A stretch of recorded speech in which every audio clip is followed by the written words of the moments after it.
beranggotakan saya Saskia Natasha Luman, Saya Salsabila Ajar Yaman. Saya Kim Blanco, saya Santiza Andika. Saya Riana Ferwati. saya Putri Nur Ramadhani. Nah, pertama masuk kita ke tadabbur. Apa sih tadabbur itu sendiri? Dalam Islam, dalam peradaban Islam, hadaroh mencerminkan kemajuan budaya yang lebih maju dibandingkan kehidupan sederhana Badawa. Proses ini disebut juga dengan tamadun yang berarti pembentukan masyarakat berperadaban. Nah, hadaroh ini juga ditandai dengan fatwa atau keahlian yang mendorong pemahaman mendalam pemandangan hidup yang lebih maju. Peradaban Islam mencakup aspek sosial, politik, ekonomi, ilmu seni, dan teknologi, serta tersebar luas ke Asia, Eropa, Afrika, Australia, dan Amerika yang memberikan pengaruh besar bagi dunia luar. Nah, di sini juga ada infografis dari peradaban. Bisa dilihat di sebelah sana ada perkembangan peradaban Islam di Afrika yang mencakup ke dalam perkembangan peradaban di Asia hingga Eropa, Afrika, Australia yang terdapat dua, yaitu dakwah dan peradaban Islam, selanjutnya kearifan dan hikmah dakwah Islam. Kisah sejarah inspiratif dari Abbasiyah. Dinasihati Abbasiyah yang berpusat di Moghaz adalah dinasti Islam kedua yang menciptakan peradaban maju melalui pendekatan humanis dengan egalitir.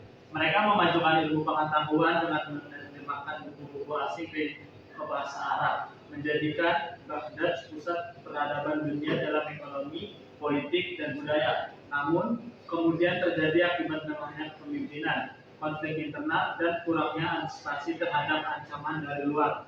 Kisah Abbasiyah mengajarkan pentingnya pendidikan, kepemimpinan bijak, dan persatuan untuk membangun dan mempertahankan peradaban. Di sini ada wawasan keislaman. Dinasti Abbasiyah yang berpusat di Baghdad adalah dinasti Islam kedua yang menciptakan peradaban maju melalui pendekatan humanis dan egaliter. Mereka memajukan ilmu pengetahuan dengan menerjemahkan buku-buku asing dan bahasa-bahasa Arab, menjadikan Baghdad pusat peradaban dunia dalam ekonomi, politik, dan budaya. Namun, kemunduran terjadi akibat kelemahan kepemimpinan, konflik internal, dan kurangnya antisipasi terhadap ancaman dari luar. Kisah Abbasiyah mengajarkan pentingnya pendidikan, kepemimpinan bijak, dan persatuan untuk membangun dan mempertahankan peradaban.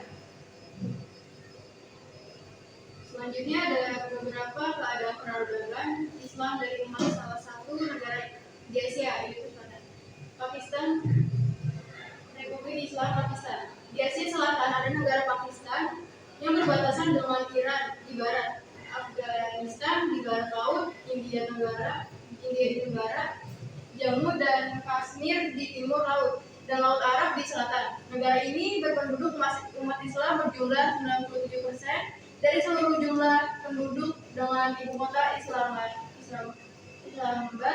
dan mata uangnya rupiah. Negara ini merupakan salah satu negara yang mempunyai peran sangat penting karena berjasa dalam mengembangkan ilmu pengetahuan dan filsafat, serta berhasil melahirkan sejumlah lembaga pengkajian Islam dan intelektual muslim bertaraf internasional.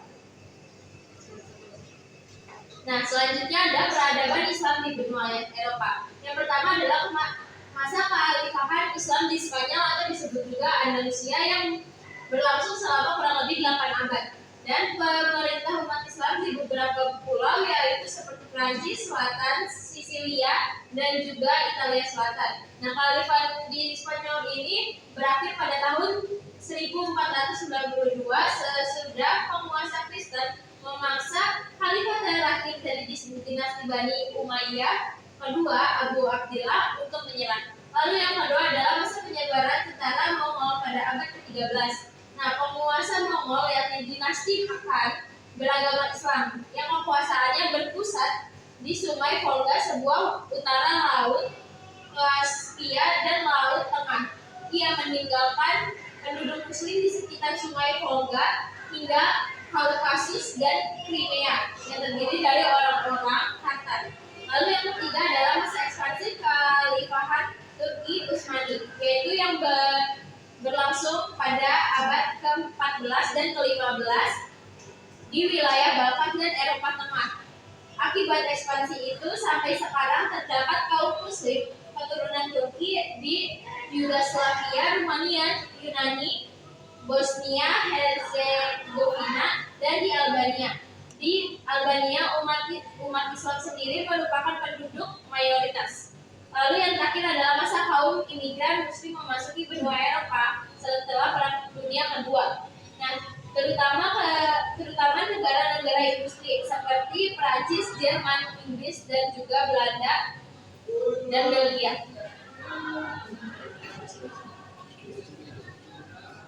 Peradaban Islam di Spanyol.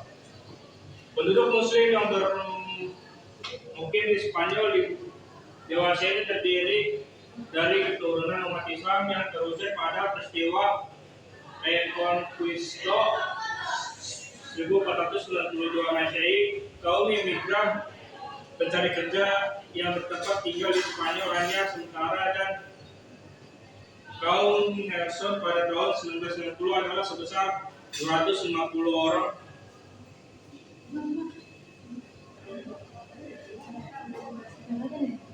Mereka berasal dari Maroko, Afrika, Timur Tengah, Asia Selatan, dan Asia Tenggara. Pada tahun 1992 terdapat kesepakatan antara pemerintah Spanyol dan Komisión Islámico Hispana, Komisi Islam Spanyol, yang diisinya Muslim diizinkan untuk memberikan pengajaran agama di sekolah negeri ataupun swasta. Muslim diberi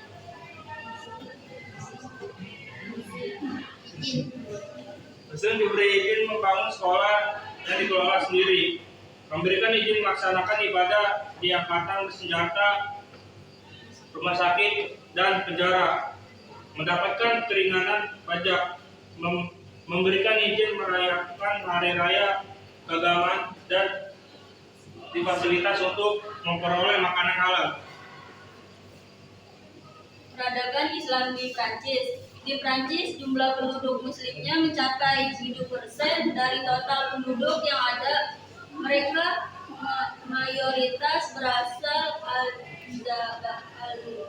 dari Maroko, Tunisia, Afrika Sub-Sahara, wilayah laut hitam, dan dari berbagai wilayah Timur Tengah, Mesir, Libanon, Suriah, Yordania, dan Irak, dan Asia Tengah, Turki, Iran, Afghanistan, dan Pakistan. Tahun 1992 terdapat sekitar 1.300 organisasi Muslim yang bergerak di bidang keagamaan, terutama dakwah seperti Jamaah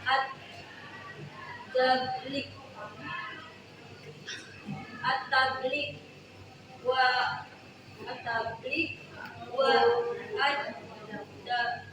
dakwah dan praktik iman dan praktik.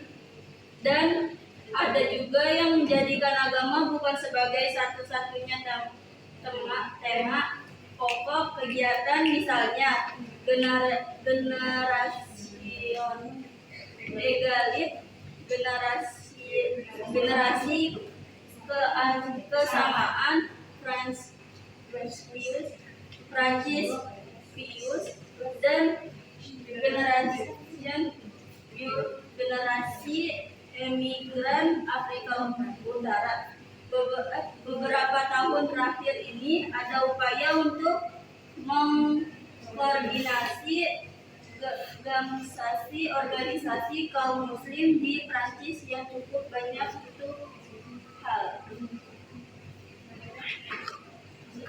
Di sini ada peradaban Islam di benua Afrika. Seperti kita lihat, penyebaran agama Islam masuk ke dalam benua Afrika semenjak Rasulullah SAW masih hidup dalam tahun ke-5 dari kenabiannya. Rasulullah SAW memerintahkan beberapa orang sahabatnya berjumlah 15 orang, 11 orang laki-laki dan 4 orangnya wanita atau perempuan untuk berhijrah ke Persia atau Ethiopia. Hijrah ini dipimpin oleh Utsman bin Mas'ud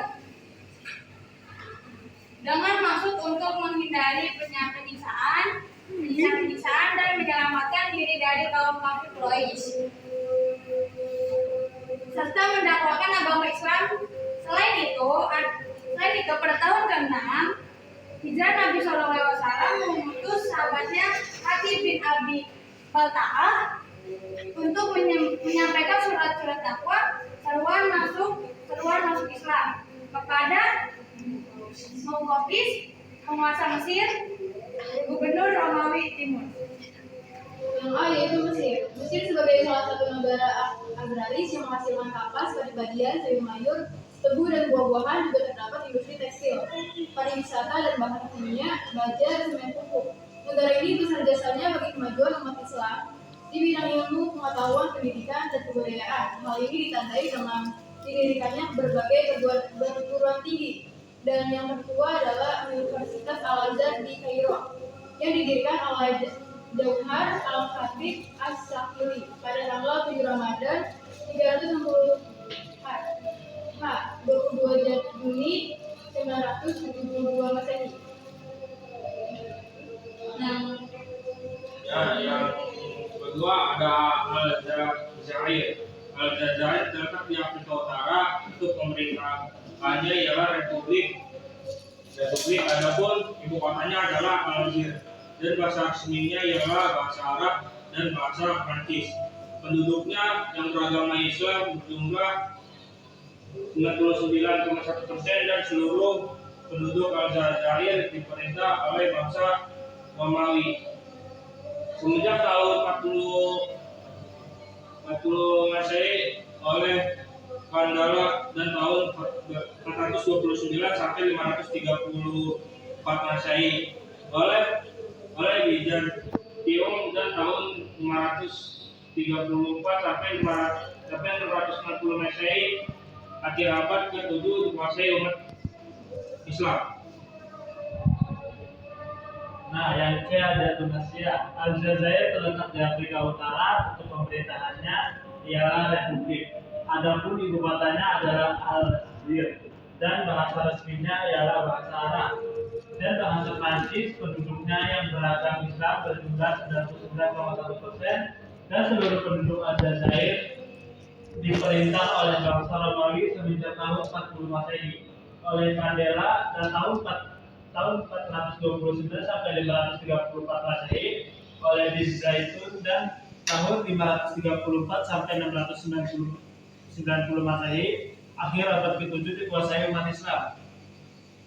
Pengembalian keputusan mengenai kebijakan diplomasi Timur Tengah, terutama yang menyangkut konflik di Timur Tengah, khususnya konflik Palestina dan Israel. Peradaban Islam di benua Australia dan Pasifik. Islam masuk ke wilayah Australia dan Pasifik dibawa oleh kaum muslimin imigran yang berasal dari Turki, Mesir, negara-negara Timur Tengah, dan daerah Balkan. Setelah Perang Dunia I dan II, di antara imigran itu ada yang berasal dari Pakistan, India, dan Indonesia. Umat Islam Australia tersebar di berbagai negara bagian seperti